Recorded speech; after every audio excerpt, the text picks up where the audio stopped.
It's time for Mama Bear Donita on the Mama Bear Cancer Support Radio podcast. Welcome to the Sharing Den, where we share cancer stories, products, and information to support anyone going through the journey. We will be there for you. We will be there with you. Now, welcome Mama Bear Donita. Hi, this is Mama Bear Donita, and you are listening to the Mama Bear Cancer Support Radio podcast on Society Bites Radio, part of the Radio Ear Network family. My podcasts are also available on iHeartRadio, Spotify, the SOB Network, Miami Community Radio, and Fort Lauderdale Radio. And today I want to welcome Shannon.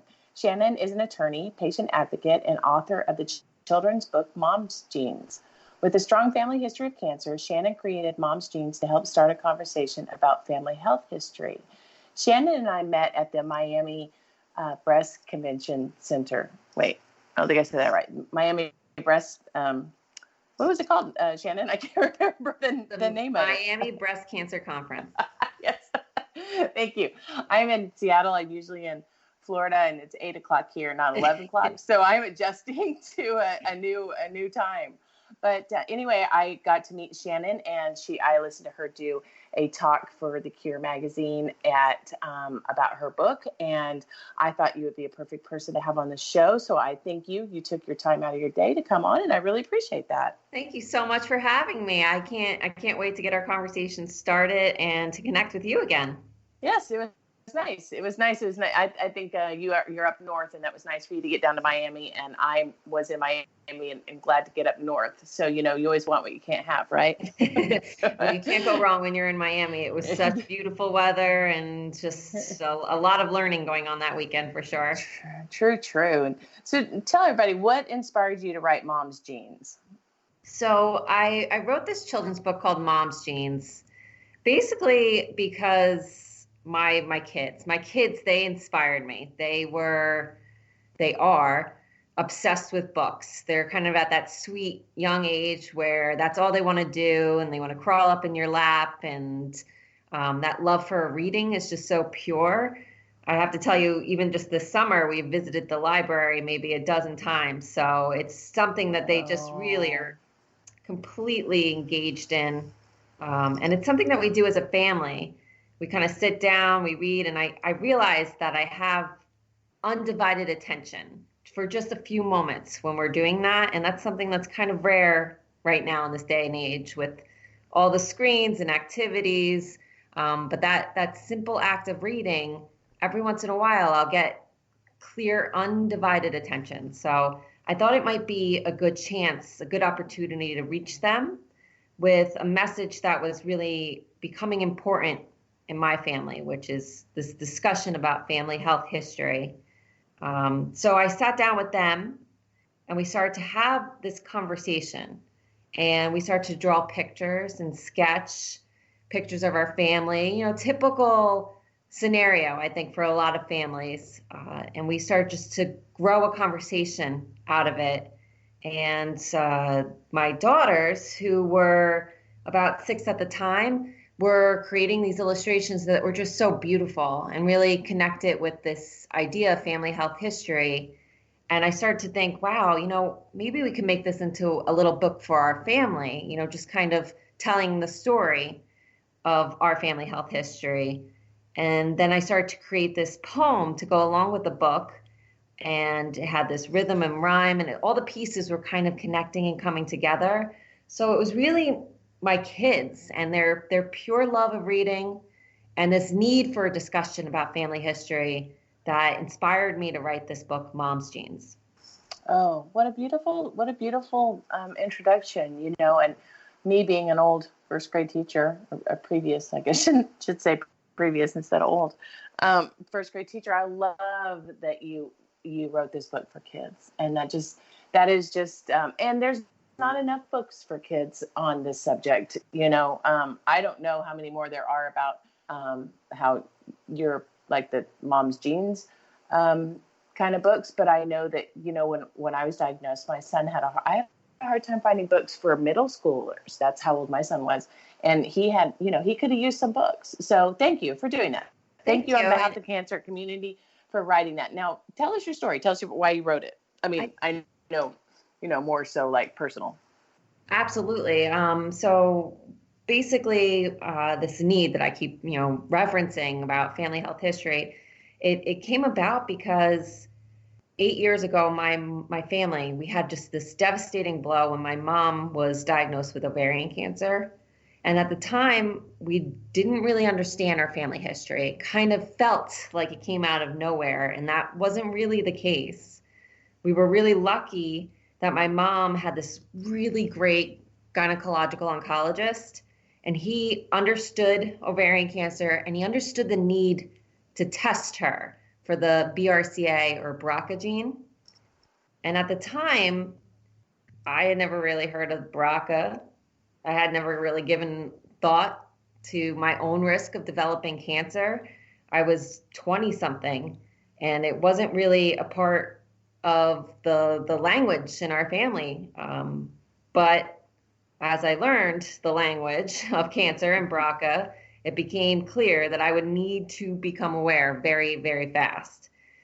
So shortly after learning about my genetic risk for cancer, I found a nonprofit organization called Bright Pink, and they offered me so much wonderful support as a young woman who was at high risk for breast and ovarian cancer that I just became inspired, and I started my path on this, need to be a patient advocate and help other women understand that there's family health history that's important to know, and if necessary, go speak to a genetic counselor.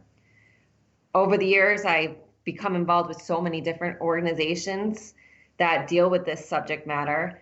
Right now, I'm serving on the Young Leadership Council for the Vassar Center for BRCA that operates out of the University of Pennsylvania, and they're doing some pretty phenomenal work where they really are investing into the science of hereditary cancer, and it's truly phenomenal. All of these different organizations, they deeply just inspired me to continue my advocacy work, and that became a huge part of why I wrote Mom's Genes and then ultimately started Proactive Genes, which is a blog, and I think we'll talk about that in a little bit. Okay. Well, and you tested positive for the... I did indeed. So that was did you test, did you just take the BRCA1 or did you do further? So back when I tested, I think it was about 2012, what they did for me is they took my mother's results and I sat down with a genetic counselor, which was a big important part for me, at least, because he was able to sit down, do a big family tree. I mean, we just sat down, wrote it. He asked me a million questions about every aunt and uncle, and I had to come back to him after doing a bit digging, because that information isn't always top of mind, and older generations didn't talk about it the same way. Right, so, and they didn't always acknowledge that was it either. They didn't acknowledge that it was cancer. It was like the C word. So right. It became kind of a project in itself. And then once he had all that information, he was able to direct me to the correct test for me. And that's how I learned that I carry the BRCA1 gene. And do you have any siblings? I do. I have a sister and I have two brothers. And my brothers have been slower to work through the testing process. They're younger. Everybody's younger than I am. Everybody. But my sister, she is as well. So it's something that we work with together. It's interesting. When they tested me, I tested negative. But when they tested me, I told all my first cousins, and they just blew me off. I was like, okay. It's like, I don't know what else to tell you. But, the family response is interesting sometimes. I agree. I think, there's a lot of fear, and people want to avoid this conversation, and they don't understand that having this information can really actually save your life, quite literally. So. Like literally save your life. Yes. I don't know that you, unless you have some sort of catastrophic thinking or you have some sort of thing that pushes you, maybe high anxiety. I don't know why you would, like you said, you were in your 20s and you were kind of blindsided. Why would you think of those things in your 20s? My son just got married And I guarantee he's not thinking that he has cancer or would get cancer, even though he watched his mom go through it. It's just a thought process that occurs later, I think. And I applaud you for getting to children much, much sooner, which is really, really, I think, going to help down the road with the cure and targeted, therapies and things like that. Are you good with your story? Is there a little bit more, or should go on to tell us about how did you tell your children about your family's health history?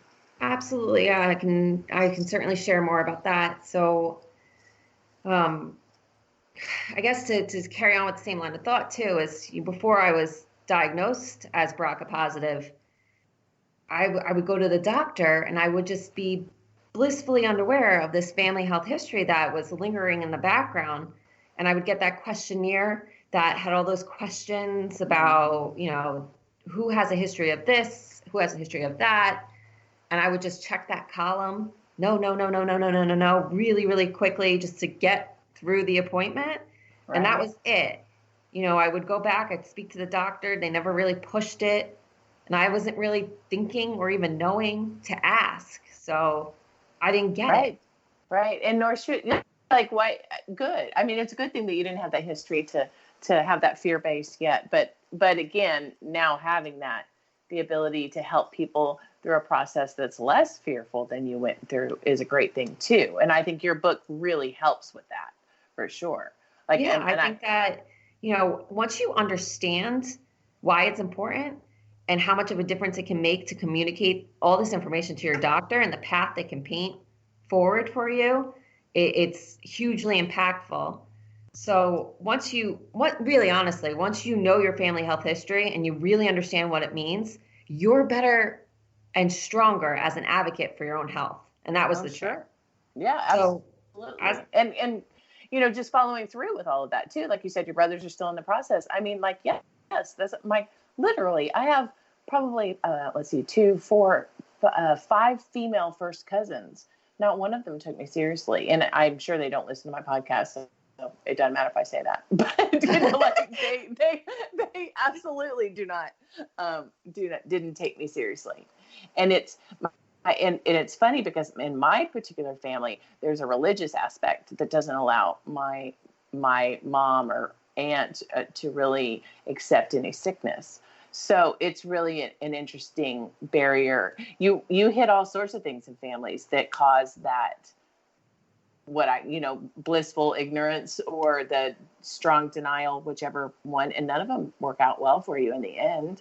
I mean, I think ignorance can work for specific things, but not really very well. So, right. This is excellent. You're a trendsetter. So,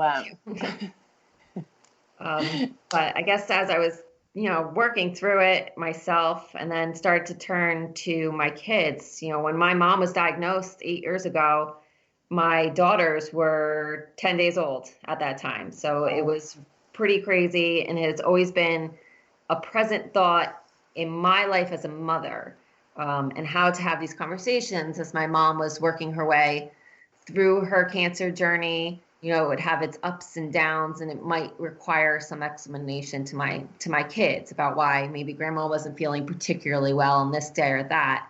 But then as I worked through my own journey as a BRCA patient and had to, go to various doctor's appointments, it became necessary to have this conversation with them. And, like we were saying before, there wasn't much out there that could help me guide this conversation.